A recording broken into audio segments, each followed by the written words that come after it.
लहसुन अदरक का भरता। निशा और नितिन का रिश्ता कॉलेज के वक्त से चल रहा था।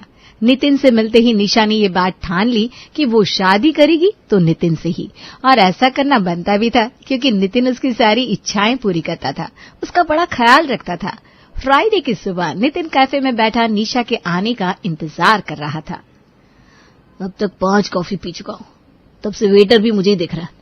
इसके पहले कि ये 6ठी बार आकर मुझसे पूछे सर आप क्या लेंगे, भगवान निशा को भेज दो प्लीज।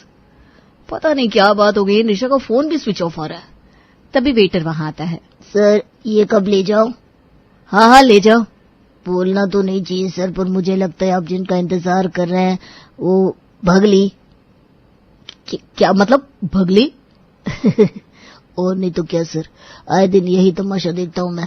बेचारे लड़के घंटों यहाँ बैठकर कॉफी पीते हैं और अपनी बंदी के आने का इंतजार करते हैं। इतनी देर से आ रही हूँ कहकर लड़की का नंबर अचानक स्विच ऑफ हो जाता है और वो किसी और के साथ भग लेती है।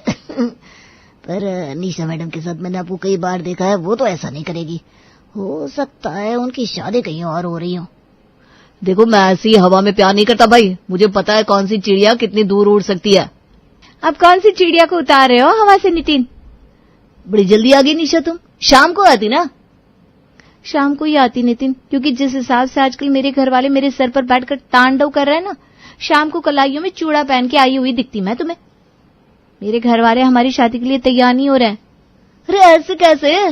पिछले महीने तो आंटी जी ने कहा था उन्हें कोई प्रॉब्लम नहीं है हमारी लव मैरिज से। पर मेरे गांव की एक मौसी को तो है ना, मेरी मम्मी के मामी के रिश्ते में पड़ती है कोई दादी जी।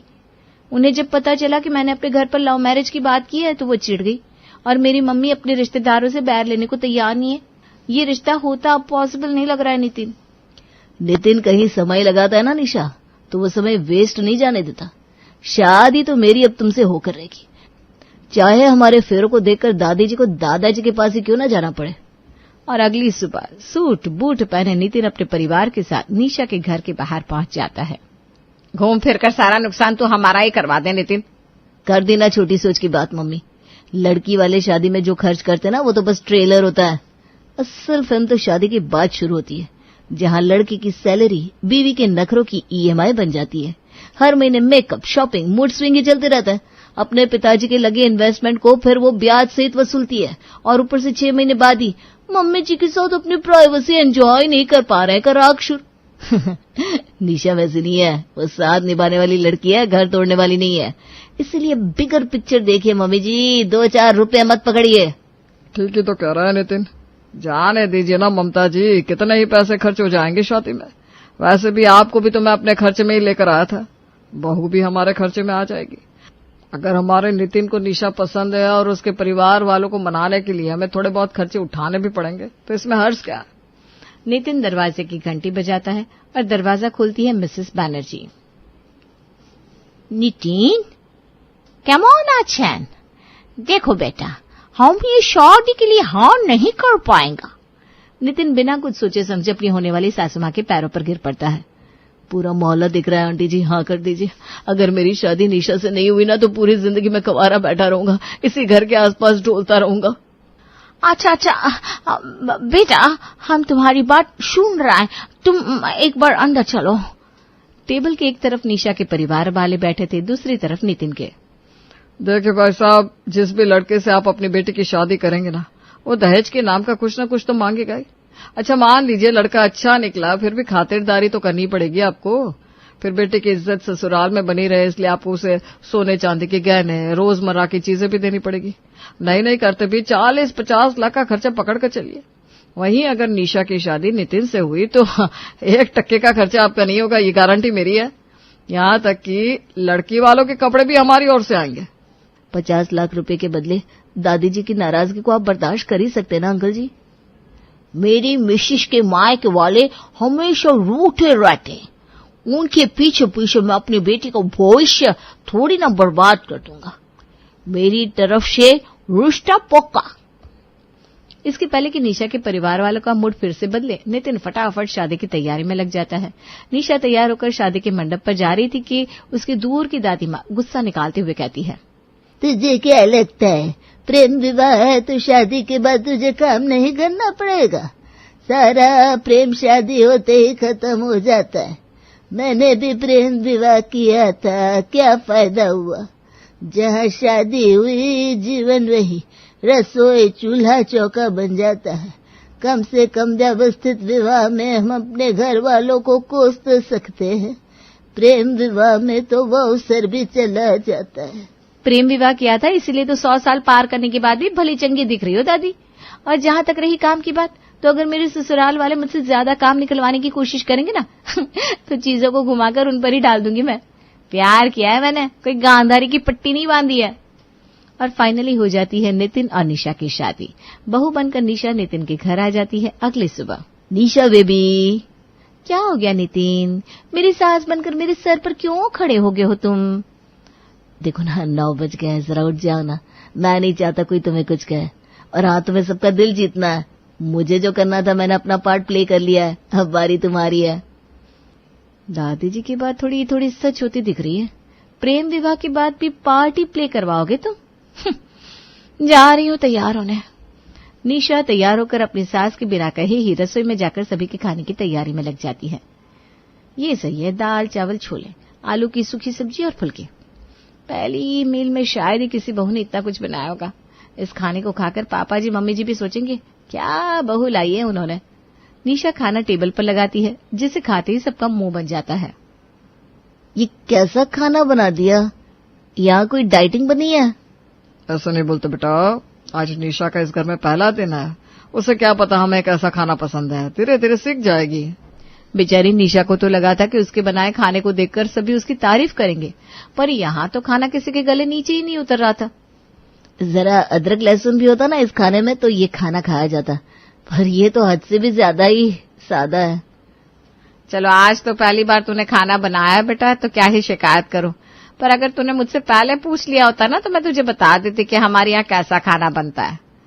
खैर कोई बात नहीं, पर अब से ध्यान रखना कि हमारे घर में सभी को तीखा मसालेदार खाने की आदत है।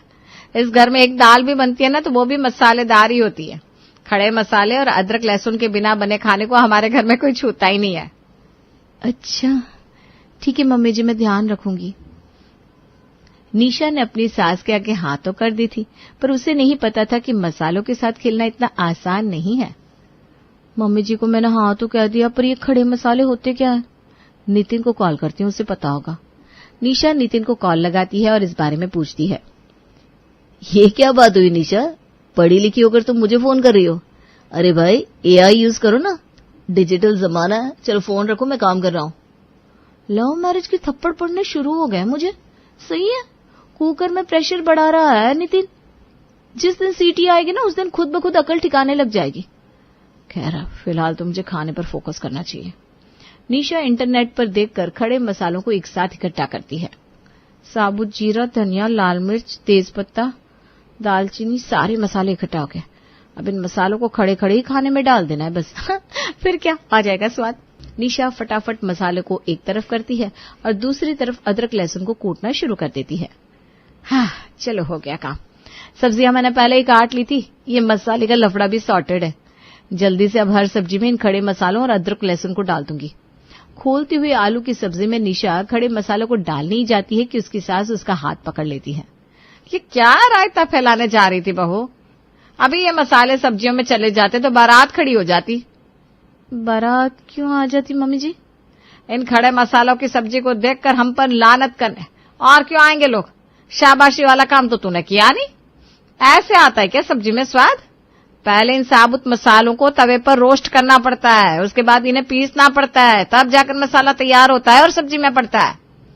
ओह ठीक है मम्मी जी, मैं पहले मसालों को पीस लेती हूँ, उसके बाद रोस्ट कर लूंगी। ये लड़की भी ना, अरे ऐसे नहीं होता बहू। अगर पहले इन मसालों के तो मिक्सचर चला देगी तो उसके बाद तो मसाला भुरभुरा हो जाएगा और तवे पर जाते ही जल जाएगा। फिर सब्जी में क्या डालेगी, मेरा सर? खड़े मसालों को पहले इसलिए भून लेना चाहिए ताकि उनके अंदर का न्यूट्रिएंट बर्बाद ना हो और मसाला अपना तेल आराम से छोड़ सके। हो गया ठीक है मम्मी जी, समझ गई मैं। काफी लंबा लेक्चर हो गया आज तो। खड़े मसालों को सही से फ्राई करने के बाद पीसकर सब्जियों में डालकर खाना तैयार करके लाती हूं मैं। और निशा अपनी सास के बताए हुए तरीके से दाल और सब्जी में मसाला डाल देती है और खाना टेबल पर लगाती है। छी छी छी, क्या आ गया मेरे मुंह में? कहीं सब्जी में छिपकली तो नहीं गिर गई बहू? बनाने के बाद सब्जी ढकी थी कि नहीं? वो अदरक के पापा मेरे मुंह में भी आया। वही तो, अदरक तो ऐसे मुंह में आ रहा है मानो सब्जी अदरक की हो, और लहसुन का तो फ्लेवर ही नहीं आ रहा। अरे पर आप लोगों ने कहा था ना कि बस खाने में अदरक, लहसुन और मसाले होने चाहिए, तो सब तो डाल दिया मैंने। ये क्या बात हुई बहू? ऐसा तो खाने की खिचड़ी बनाकर ला दे। खाने में हर चीज एक मात्रा में डलती है, तरीके से डलती है। इस तरह थोड़ी ना कोई चीज इतनी ज्यादा, कोई इतनी कम। अब से खाने में अदरक कम, लहसुन ज्यादा डालना, और हाँ, अदरक को पहले छील लेना, उसके बाद कूटना। अपने ससुराल वालों का ज्ञान सुनकर निशा का तो सर चकरा जाता है, पर नई शादी में ज्यादा कंप्लेन करना अच्छा भी तो नहीं लगता। इसलिए निशा इस ज्ञान की गांठ अपने साड़ी के पल्लू में बांध लेती है और अगली सुबह अदरक और लहसुन लेकर छिलने बैठ जाती है। बहू, आज चाय नसीब होगी कि नहीं? होगी ना मम्मी जी, पहले ये अदरक तो सही से छिल जाए। वो क्या है ना, अपनी पूरी लाइफ में मैंने कभी अदरक नहीं छिला, और ऊपर से लहसुन एक एक कली देखनी पड़ती है, फिर उन्हें चॉप करना होगा। अदरक में कीड़े भी तो निकल सकते हैं। मम्मी जी बहुत काम है, पहले ये हो जाए, उसके बाद मैं कुछ कर पाऊंगी। कोई बात नहीं बहू, चाय मैं बना लेता हूँ, तू बस हमें स्वादिष्ट खाना खिला देना। इन अदरक और लहसुन को काटने में ही निशा 11 बजा देती है और फाइनली 12 बजे नाश्ता टेबल पर आता है। इस बात को एज अ टिप लीजिएगा भाभी, ये मत सोचिएगा कि मैं आपके काम में कमी निकाल रहा हूँ, पर अगर इस अदरक लहसुन को आपके पेस्ट की तरह बनाया होता ना, तो सब्जी में अलग ही फ्लेवर्स आ जाते हैं। और पराठे में भी, मतलब कि लहसुन की कलियां जरा और बारीक होती तो ज्यादा अच्छा होता। निशा, आलू की स्टफिंग में सीधा लहसुन के टुकड़े मुंह में आ रहे हैं, मुंह का स्वाद बिगड़ जा रहा है। सुबह से बैठकर अदरक लहसुन छिल रही हैं, वो नहीं दिखा किसी को। ऐसे करो तो प्रॉब्लम, वैसे करो तो प्रॉब्लम। इरिटेट होकर निशा आज अपनी माँ को कॉल लगाती है और अपने ससुराल वालों की कंप्लेंट लगा देती है। तो तुझे ही तो करनी थी लव मैरिज। तेरी इस जीत के चक्कर में दादी जी से मेरी बोलचाल बंद हो गई, और वहां जाकर तू भी शेड है। सैड नहीं हूं मम्मी, बस जरा इरिटेटेड हूं। समझ में नहीं आ रहा रात के खाने में क्या बनाऊं। पराठे में नितिन कहता है लहसुन मुंह में आने लगते हैं, सब्जी में पापा कहते हैं अदरक मुंह में आता है, और मेरे देवर का कहना है अदरक लहसुन का पेस्ट बना लो तो जायका आएगा। पहले अदरक लहसुन को छीलो, फिर काटो, फिर पेस्ट बनाओ। यही करती रहूं क्या मैं? तो तुम ऐसा खाना बनाओ मत जिसमें ज्यादा फोकस अदरक और लहसुन पर है। अमर मतलब आज रात को चाउमीन बना लो, साथ में सॉस होगा, और चाउमीन में शेजवान सॉस और बाकी सॉस इस्तेमाल कर लेना। किसी क्या पता चलेगा। अरे वाह मम्मी, क्या आइडिया दिया है आपने मुझे। ये सही है, आज रात को चाउमीन बनानी पक्की रही।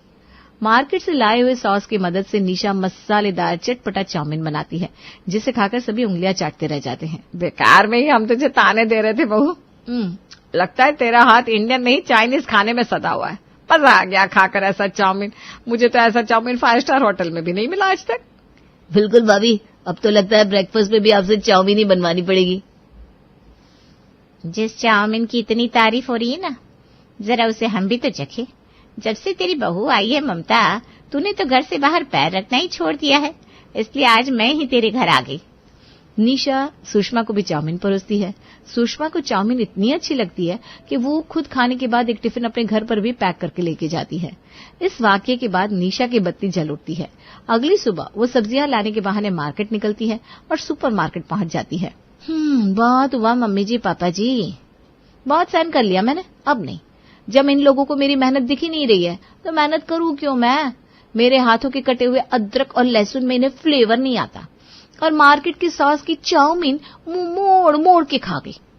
अब तो इनके अदरक लहसुन का पेस्ट भी मार्केट से ही आएगा। अपने काम को कम करने के लिए निशा मार्केट से अदरक लहसुन का पेस्ट लाकर खाने में इस्तेमाल करना शुरू कर देती है। अब आलू के पराठे हो या दाल मखनी या फ्राइड राइस, इस्तेमाल तो अदरक लहसुन का पेस्ट ही होगा, और वो भी पैकेट वाला। अब आए दिन निशा यही करती। निशा के ससुराल वाले जो पहले उसके बनाए खाने में कमी निकालते थे, अब उसके खाने की तारीफ करने लगे थे। पर ये खुशी ज्यादा दिन टिकती नहीं, और उसका कारण थी सुषमा। सभी खाने का मजा ले रहे थे, तभी सुषमा खाने की खुशबू के पीछे पीछे निशा के घर आ जाती है। नहीं नहीं बहू, तू कुछ तो अलग करती है खाने में। मेरा मतलब है तुझसे रेसिपी लेकर ही मेरी बहू भी खाना बनाती है, फिर भी उसके खाने में ये जायका क्यों नहीं आ रहा? तेरे खाने में अदरक लहसुन का फ्लेवर का जो बैलेंस है ना, वो मेरी बहू नहीं ला पा रही। एक मिनट रुक जरा। सब्जी वाली मीना तो आजकल अपने ठेले पर अदरक और लहसुन लेकर आ नहीं रही, तो तू अपने खाने में अदरक लहसुन डाल कैसे रही है? अब वो सुषमा न आओ देखती है न ताओ, सीधा निशा के रसोई में घुस जाती है। रसोई में कहीं अदरक लहसुन तो था ही नहीं। सुषमा को दिखता कैसे, पर उसे दिख जाता है अदरक लहसुन के पेस्ट का पैकेट। तो तू इसका इस्तेमाल कर रही थी बहू, इतनी काम चोरी? आपको पता भी है भाई साहब, पैकेट के अंदर के खाने एक्सपायर भी रहते हैं, कितनी बार इनमें कीड़े निकल आते हैं। हे राम बहू, ये तो तू अपने ससुराल वालों की सेहत के साथ खिलवाड़ कर रही थी। हमारे घर में सभी खाने की क्वालिटी को लेकर बहुत ही सजग है बहू। ऐसे में ये तूने क्यों किया? क्योंकि आप लोगों की ख्वाहिशें खत्म ही नहीं हो रही थी मम्मी जी। किसी को कूटा हुआ अदरक चाहिए था, किसी को ग्रेट किया हुआ, किसी को खाने में अदरक कम चाहिए, किसी को ज्यादा, किसी को लहसुन की कली कुटी हुई चाहिए, किसी को दरदरी काटी हुई। इन सब के बाद आप लोग चाह रहे थे मैं खाना भी वक्त पर परोसूं। मैं भी इंसान हूं मम्मी जी। नितिन ने तो अपने हाथ खड़े कर दिए और कह दिया मुझे इस घर में लाकर उसने अपना फर्ज निभा दिया। अब मेरी बारी है अपने फर्ज को निभाने की। तो और क्या करती मैं मम्मी जी? बात तो बहू की सही है ममता जी, हम सब ने बहू पर कुछ ज्यादा ही प्रेशर डाल दिया। पर तो फिक्र मत कर बहू, कल रविवार का दिन है, अब तेरे इस काम के बोझ को हम सब मिलकर बांटेंगे। निशा का पूरा परिवार एक साथ बैठकर अदरक लहसुन छिल छिल कर तैयार करता है और निशा बनाती है पूरे हफ्ते के लिए अदरक लहसुन का भरता और उसे रेफ्रिजरेट कर देती है। हफ्ते भर के लिए फ्री हो गई बहू तू। अब हर हफ्ते हम सब मिलकर लहसुन अदरक का भरता बना दिया करेंगे। इससे तेरा काम भी हल्का हो जाएगा और खाने में जायका भी सबको मिल जाएगा। श्वेता, अब तुम्हें ही पूरे घर को संभालना होगा। मैं तो कुछ दिनों में काम पर वापस चला जाऊंगा। आप बेफिक्र रहिए, ये घर जितना आपका है अब उतना ही मेरा है। मैं सबको संभाल लूंगी। मैं तुमसे एक बात कहना चाहता हूँ जो तुम्हारे लिए जानना बहुत जरूरी है। तो कहो ना। अब हमारी शादी हो गई है, अब आपको हिचकिचाने की कोई जरूरत नहीं है। जो बोलना है खुलकर बोलिए। वो मेरे घर में दीदी जो भी फैसला लेती है वही होता है। हम कोई भी काम उनसे बिना सलाह मशवरा लिए नहीं करते, और तुम भी दीदी से पूछकर ही अब कुछ भी करना। क्या दीदी की तो शादी हो गई है ना? और कौन सी बेटी शादी के बाद अपने मायके के मामलों में बोलती है? मैं तो पहली बार सुन रही हूँ। मैं उनसे कुछ नहीं पूछने वाली, कह देती हूँ। आप मुझसे जो कहेंगे वो मैं करूँगी, लेकिन ये सब बिना हाथ पैर की बात तो मत करो मुझसे। अरे भाई, वो मेरी बड़ी बहन है और मुझसे 10 साल बड़ी है। हमारे लिए वो बहुत कुछ करती है। थोड़ा पूछ ही लोगी तो क्या होगा? देखो, बनाकर चलना एक अलग बात है और हर बात में उनसे पूछना एक अलग बात। ठीक है, मत पूछना उनसे। मैं भी तुम्हारे मम्मी पापा के लिए कुछ नहीं करने वाला हूँ। ये कौन सी बात हुई? दोनों अलग अलग बात है ना। जो भी हो, अब मुझसे कोई भी उम्मीद मत करना। शादी की पहली ही रात दोनों में बहस हो जाती है और दोनों एक दूसरे से मुंह घुमाकर सो जाते हैं। श्वेता अपने माँ बाप की इकलौती बेटी है जो कि विवेक से इसी शर्त पर शादी करती है कि शादी के बाद वो अपने माता पिता का ख्याल रखेगी और उसमें कोई उसे कुछ नहीं बोल सकता। बड़ी ही मुश्किलों से विवेक और श्वेता की शादी हो पाती है क्योंकि दोनों ही परिवार इस रिश्ते के लिए राजी नहीं थे। अगले दिन सुबह उठते ही श्वेता नई नवेली बहू की तरह तैयार होकर अपने कमरे से निकलती है और सबके पैर छूकर आशा से कहती है, मम्मी जी, कोई रस्म या नियम है जो मुझे करना है तो बता दीजिए। आशा लड़खड़ाती हुई आवाज में कहती है,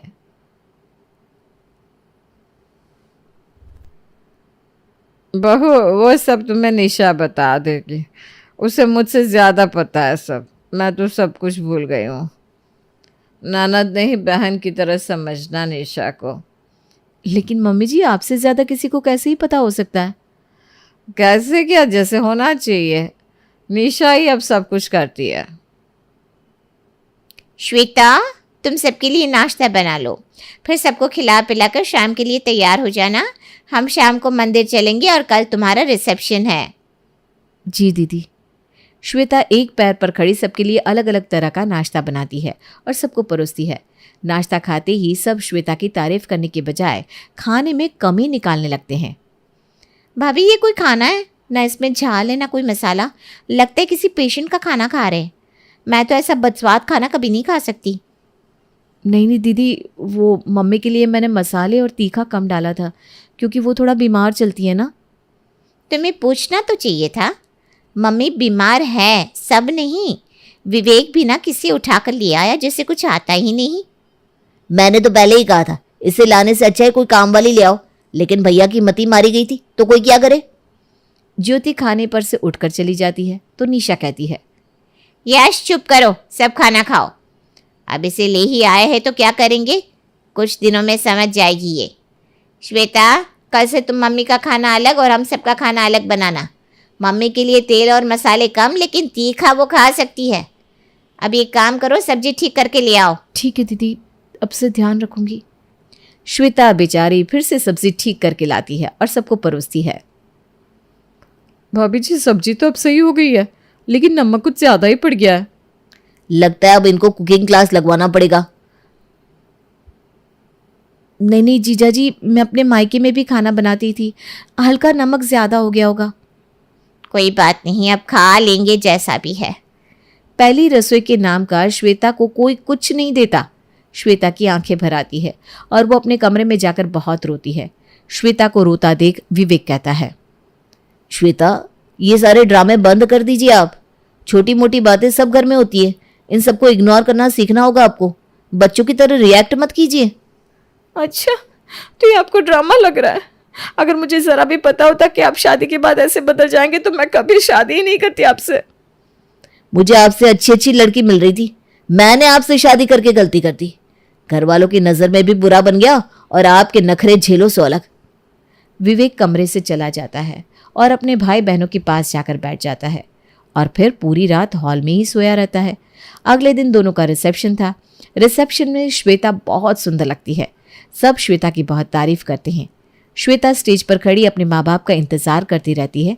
जब बहुत देर तक उन्हें ना देखकर श्वेता धीरे से विवेक से कहती है, विवेक, मम्मी पापा नहीं आए मेरे, आपने उन्हें कॉल नहीं किया था क्या? नहीं, मैंने नहीं बोला, मुझे लगा आपने बोला होगा। ये आपके बोलने का होता है विवेक जी, मेरे इतने बड़े दिन में मेरे लोग ही नहीं आए थे, ये आपने ठीक नहीं किया। श्वेता खून के घूंट पीकर रह जाती है। पार्टी खत्म होती है। श्वेता अपने घर पर बात करती है और कहती है, माँ मुझे माफ कर दो, विवेक ने आप दोनों को रिसेप्शन का न्योता ही नहीं दिया। अरे मेरा बच्चा, तो क्या हो गया, हम तो वैसे भी बेटी के ससुराल का पानी भी नहीं पीते हैं। तू जहाँ भी रहे हमारी दुआ तुम्हारे साथ है बच्चा, उसके लिए हमारा वहाँ आना ज़रूरी नहीं। तो बस अपनी गृहस्थी को संभाल, ससुराल में सबका दिल जीत ले और कुछ नहीं चाहिए हमें।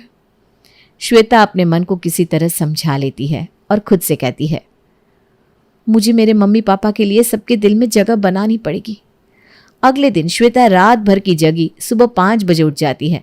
पूरे घर को साफ करके सबके पसंद का अलग अलग नाश्ता बनाने में लग जाती है।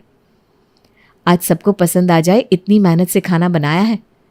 विवेक जी के जाने के बाद मुझे इनके साथ ही रहना होगा, तो ज्योति से तो अच्छी बॉन्डिंग बनाए रखनी होगी। 8 बजते ही श्वेता नाश्ता लगा देती है और सब टेबल पर आ जाते हैं। आज सबके पसंद का खाना बनाया है, खाकर बताइए कैसा है। खाना सही है आज, वैसे खाना तो कोई काम वाली भी बना ही लेती है। श्वेता एक काम करना, मेरे सफर का खाना बना देना, दोपहर को मैं निकल रही हूँ। ठीक है दीदी।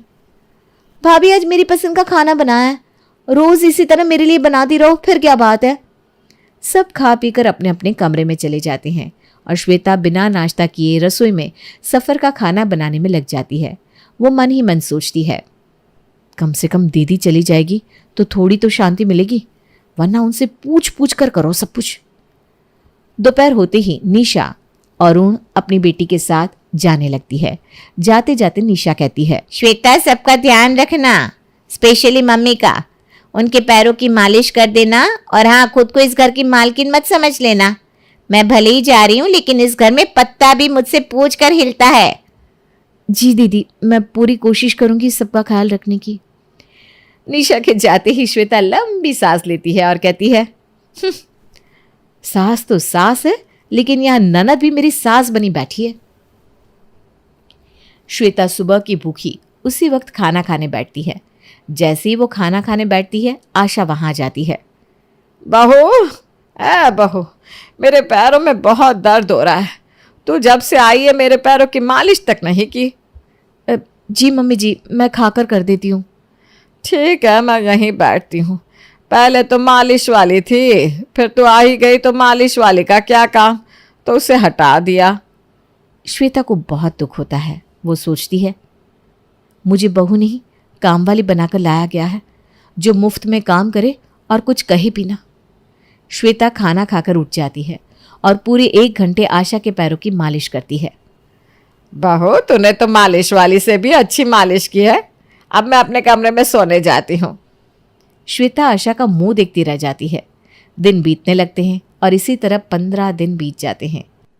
श्वेता दिन भर पूरे घर का काम करती रहती है। अब वक्त आ जाता है विवेक के काम पर वापस जाने का। शाम को आशा से मिलने उसकी एक पड़ोसन आती है। श्वेता पड़ोसन के आती ही उसके पैर छूती है और उसके लिए नाश्ता लाने रसोई में चली जाती है। इधर पड़ोसन आशा से कहती है, आशा, बहू तो बहुत सुंदर ढूंढ कर लाई, ऊपर से इतनी कामकाजी। तेरी तो किस्मत चमक गई। पूरी जवानी तूने खाना कभी बनाया नहीं और बुढ़ापे में बहू के हाथ का गरम खाना मिल रहा है। और क्या चाहिए? तू भी ना, मुझे तो खाना बनाना आता ही नहीं था, तो मेरी ननद बना देती थी। जिंदगी पर उसके खर्चे भी तो झेले मेरे पति ने। बहू की शक्ल पर मत जाओ, एकदम बेकार खाना बनाती है और कोई ऐसा काम भी नहीं करती। मैंने तो विवेक से मना किया था इससे शादी मत कर, लेकिन वो मेरी सुने तब ना। ये सब श्वेता सुन लेती है और उसे धक्का लग जाता है। इतना करने के बाद भी ये लोग मेरी इतनी बुराई करते हैं बाहर वालों के सामने। चाहकर भी कोई इन लोगों से रिश्ता कैसे बनाए रखे। प्रिया की शादी को अभी 1 साल भी नहीं हुआ था कि कार दुर्घटना में उसके पति रमेश की मृत्यु हो गई थी। प्रिया विधवा हो गई थी और अपने ससुराल में ही रह रही थी, पर ससुराल में उसे आए दिन ताने सुनने को मिलते थे। एक दिन किचन से बर्तन गिरने की आवाज आती है तो सास चिल्लाने लगती है, अब क्या तोड़ा इस कलमुही ने? अगर ऐसे ही बर्तन तोड़ती रही तो क्या तेरे मायके वाले ला कर देंगे ये सब? मैं तो बहुत दुखी हूँ इससे। अरे क्या हुआ अब? क्यों इतना चिल्ला रही हो सुबह सुबह? अरे यह जो तुम्हारी बहू है ना, उसी को चिल्ला रही थी। कहीं जाकर मरती भी तो नहीं है कलमुही, जिंदगी भर हमारी ही छाती पर पड़ी रहेगी। हे भगवान, अब तो उठा ले। अरे मुझे नहीं इस कलमुही को। पता नहीं कैसे माँ बाप है इसके, कुछ सिखाया ही नहीं इसे।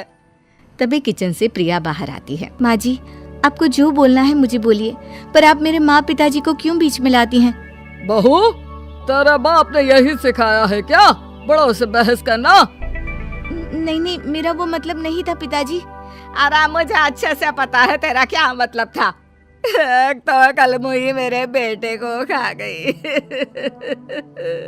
अरे ऊपर से हम ही से जबान लड़ा दी है। माँ जी, वो आपके बेटे थे तो मेरे भी तो पति थे। हे राम, देखो तो कैसे कैंची की तरह कचर कचर कचर कचर जबान चल रही है। अरे तुझे तो अभी बताती हूँ मैं।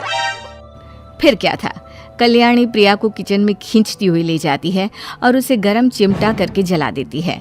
प्रिया चिल्लाती रहती है, माँ जी छोड़ दीजिए, बहुत जल रहा है मुझे। अब चला तेरी जबान। अगली बार जबान चलाने से पहले 100 बार सोच लिया करना, मनहूस कहीं की। फिर कल्याणी वहां से चली जाती है। अगले दिन सुबह सुबह प्रिया किचन में रोटी बना रही होती है। तभी नटवर लाल प्रिया को आवाज लगाता है, ओ महारानी, मेरी चाय आज ही आएगी या मुझे चाय का कल तक इंतजार करना पड़ेगा? हाँ बाबूजी, अभी लाई बस। हे भगवान, इस जले हुए हाथ से काम करना बड़ा ही मुश्किल हो रहा है। जल्दी से ये चाय कप में डालकर लेकर जाऊं पहले, नहीं तो फिर मौका मिल जाएगा इन लोगों को ताने मारने का। प्रिया जल्दी जल्दी अपने ससुर जी के लिए चाय लेकर जाती है। पास में कुर्सी पर बैठी सास प्रिया को टांग अड़ाकर नीचे गिरा देती है और मन ही मन मुस्कुराने लगती है। अरे सत्यानाश हो इसका, इस घर में ढंग से एक कप चाय भी नसीब नहीं है। सारी चाय गिरा दी, अब क्या पीऊंगा मैं? बाबूजी, मुझे माफ कर दीजिए, मैं ये सब जानबूझकर नहीं कर रही हूँ। माँ जी ने पैर अड़ाकर मुझे गिरा दिया। हाय राम राम राम राम, अपनी सास को गलत बताते शर्म नहीं आती तुझे? अरे मैं यहाँ आराम से बैठी हूँ, मैं भला क्यों गिराने लगी तुझे? देख लो, तुमने ही ज्यादा सर पर चढ़ा रखा है इसे। अरे ये ना इसकी कोई चाल होगी, गरम चाय तुम पर गिराने की जी। अरे हमारे बेटे को तो पहले ही खा गई, अब एक एक करके हमें भी मारना चाहती है। बाबूजी, शायद मेरी ही गलती थी, मुझे माफ कर दीजिए। मैं आपके लिए दूसरी चाय बना कर लाती हूँ। रहने दो, अब मेरा अब चाय पीने का मन ही नहीं रहा। अरे आप खड़ी मत रही, यहाँ बाथरूम में बहुत कपड़े पड़े हैं, जा जाकर धो उन्हें। ठीक है माँ जी। प्रिया बाथरूम में कपड़े धोती है तो सास और कपड़े लेकर वहां आ जाती है और प्रिया के ऊपर कपड़े फेंकती है। ये ले, इसे भी धो देना। पर माँ जी, ये वाले कपड़े तो धुले हुए हैं और देखिए मैंने इन पर इस्त्री भी की हुई थी। ये ऐसा धोते हैं कपड़े? सारे के सारे गंदे दिख रहे हैं और बहस कर रही है मुझसे। अरे दोबारा धोए ना। ठीक है माँ जी, दोबारा धो देती हूँ उन्हें। सुबह से शाम हो जाती है प्रिया को काम करते करते। सुबह से उसने कुछ खाया भी नहीं होता। जैसे ही प्रिया काम खत्म करके किचन में जाती है खाना खाने, कल्याणी उसे देख लेती है। लगता है ये महारानी खाना खाने के लिए जा रही है, अभी बताती हूँ इसे। और दोनों ही जल्दी से बेड पर बैठ जाते हैं और प्रिया को आवाज लगाते हैं। अरे आ बहू, जरा इधर तो आ। सास की आवाज सुनते ही प्रिया वहाँ दौड़ी चली आती है। क्या हुआ माँ जी, कुछ चाहिए था क्या? अरे मेरे हाथ पैर में कितना दर्द हो रहा है, जरा दबा तो दे। मुझे पता है माँ जी, आप ये सब जानबूझकर कर रही हैं ताकि मैं खाना ना खाऊं और भूखी ही रहूं। ठीक है माँ जी, अभी दबा देती हूँ। सास के पैर दबाते दबाते आधी रात हो जाती है, पर कल्याणी तो जैसे सोने का नाटक कर रही हो, उसे उठने ही नहीं देती। अरे जरा ढंग से दबा, हाथ में जान नहीं है क्या, कामचोर कहीं की। माँ जी, मैंने अभी तक खाना भी नहीं खाया, बहुत भूख लगी है, आप कहे तो मैं खाना खा कर आऊं? ओहो, अगर एक दिन खाना नहीं खाएगी तो मर जाएगी क्या? ओहो, तुम दोनों फिर से शुरू हो गए, न दिन में चैन न रात में चैन। इस मनहूस का कुछ करो और इसे यहाँ से भगाओ, चैन से कोई सोने भी नहीं देता। फिर क्या था, कल्याणी को बहुत गुस्सा आता है और प्रिया को रात में ही घर से धक्के मारकर बाहर निकाल देती है। माँ जी मुझे घर से बाहर मत निकालिए, मुझे यहीं रहने दीजिए। कल्याणी उसकी बिल्कुल नहीं सुनती और उसे घर से बाहर निकाल देती है, पर प्रिया पूरी रात वहीं दरवाजे पर बैठी रहती है और रोती रहती है। सुबह होते ही कल्याणी का छोटा बेटा संजय कई महीनों बाद घर लौटता है। वो अपनी भाभी को घर से बाहर दरवाजे पर बैठा देख चौंक जाता है।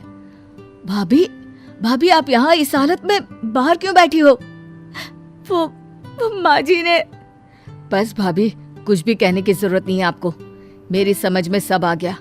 आपको माँ ने घर से बाहर निकाला है ना, बहुत हुआ, अब इनसे बात करनी ही पड़ेगी। नहीं देवर जी, आप माँ को कुछ भी मत कहना। भाभी आप मुझ पर भरोसा रखिए और मेरे साथ अंदर चलिए। संजय अपनी भाभी का हाथ पकड़कर उसे घर के अंदर ले जाता है। माँ, पिताजी, कहाँ हो आप? कल्याणी और नटवरलाल अपने बेटी की आवाज सुनकर दौड़े चले आते हैं। अरे संजय बेटा, तू कब आया? आने की कोई खबर भी नहीं दी तूने। अरे बेटा, इतने महीनों बाद तुझे देखकर कलेजे में ठंड बैठ गई। अरे कैसा है रे? और हाँ, ये कलमुही तेरे साथ क्या कर रही है? अब इस बेटे को भी खाने का इरादा है क्या तेरा? जहाँ से लाया है इसे वहीं फेंक कर आ उसे, हमारी आंखों से दूर कर इसे। तुम दोनों कान खोलकर एक बात मेरी सुन लो, अगर भाभी इस घर से गई तो मैं भी चला जाऊंगा इनके साथ। ऐसा मत बोलिए देवर जी, मेरे लिए आप इन दोनों से झगड़ा कर रहे हैं, आपको ये सब शोभा नहीं देता। महारानी, इसके आते ही तूने क्या पट्टी पढ़ा दी जो हमारा बेटा हमें इतनी खरी खोटी सुना रहा है? माँ, भाभी ने मुझे कुछ नहीं बताया, पर मुझे तुम दोनों की हर हरकत का पता है। आप दोनों ने भाभी को घर से बाहर निकाला है। माँ, पिताजी, अगर ऐसा ही तुम्हारी अपनी बेटी के साथ हुआ होता तो? उसे भी अपने ससुराल में सास ससुर के ऐसे ही ताने सुनने को मिलते तो? उसे भी धक्के मारकर घर से बाहर निकाल दिया होता तो? अरे बेटा, शुभ शुभ बोल, वो तेरी अपनी बहन है। अपनी बहन के बारे में कोई ऐसा बोलता है क्या? तो भाभी भी तो किसी की बहन है ना, बेटी है किसी की। एक तो भाभी की इतनी कम उम्र में शादी हो गई। शादी को कुछ ही दिन हुए थे कि बेचारी ने अपने पति को खो दिया, विधवा हो गई। और इसमें इनका क्या कसूर है? गलती भैया की थी, उन्हें इतनी तेज गाड़ी नहीं चलानी चाहिए थी। मैंने तो सोच लिया है कि मैं जिंदगी भर शादी ही नहीं करूंगा। अरे ना ना बेटा, ऐसा मत बोल, ऐसी कड़वी बातें क्यों कर रहा है तू? सही तो कह रहा हूं मैं। अगर मैंने शादी कर ली और शादी के कुछ दिन बाद ही मैं भी मर गया, तो मेरे पीछे आप मेरी पत्नी के साथ भी ऐसा ही करोगे? अरे बस कर बस, आज तूने हमारी आंखें खोल दी। बहू, हमने तुम्हारे साथ बहुत गलत किया, हमें माफ कर दे। बहू, जब तक तुम हमें माफ नहीं करोगी तब तक हम तुम्हारे सामने ऐसे ही हाथ जोड़कर खड़े रहेंगे। बस कीजिए आप दोनों, आप बड़े हैं, आपको ये शोभा नहीं देता। अब प्रिया के ससुराल में सब ठीक हो गया था। और हाँ, आपसे एक बात कहना तो भूल ही गया था। मेरा एक दोस्त है, उसे भाभी के बारे में सब पता है और वो भाभी से शादी करना चाहता है। देवर जी, ये क्या बोल रहे हैं आप? मैं दूसरी शादी नहीं कर सकती। बहू, संजय बिल्कुल सही बोल रहा है। अरे अब तू अपनी पहाड़ जैसी जिंदगी अकेले कैसे काटेगी? और सच कहूँ तो अब से तू हमारी बहू नहीं, बेटी है। तू इसे अपना ससुराल नहीं, मायका समझ। भाभी, आपको मेरी कसम, मैं आपके देवर की तरह नहीं, छोटे भाई की तरह हूँ। आपको मेरी ये बात माननी ही होगी। संजय के इतना जोर देने पर प्रिया शादी के लिए मान जाती है और अपने ससुराल चली जाती है। वहाँ उसे सभी लोगों का भरपूर प्यार मिलता है।